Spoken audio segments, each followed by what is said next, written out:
Hey guys welcome back. আজকে আমার বাবা মার অ্যানিভার্সারি, তো আমরা সেই জন্য ইডলি বানিয়েছি ব্রেকফাস্টে, পুরো হাতে বানিয়েছি জিনিসটা। এটা আমার মাকে বাবা গিফট করেছে আর বাবাকে এটা মা গিফট করেছে। তো তারপরে চলে আসলাম লাঞ্চ করতে। লাঞ্চে আমাদের ছিল ভাতটা কি সুন্দর বাটি দিয়ে করছিলাম।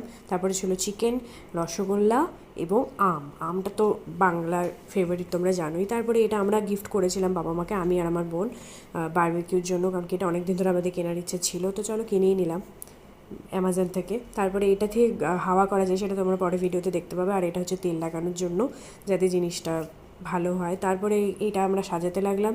এইটার মধ্যেই আর কি আগুনটা দিতে হবে, তার উপর জালি থাকবে, জালির ওপরেই স্টিকগুলো থাকবে। তো দেখো আমরা আগুন অলরেডি জ্বালানো শুরু করে দিয়েছি, এটা দিয়ে হাওয়া করতে হয়। বাট আনফর্চুনেটলি ওটা ভেঙে গেছে, তাই আবার সেই দেশি জিনিসে চলে এসেছি। আর এটা ছাড়াতে গিয়ে দেখো কেমন খুলে গেল। তো তারপরে আবার লাগিয়ে নিয়ে আবার খুলতে লাগলাম সাবধানে। তারপরে এটা হলো আমাদের স্ন্যাক্স, আর এটা হচ্ছে ডিনার। দেখা হচ্ছে পরে।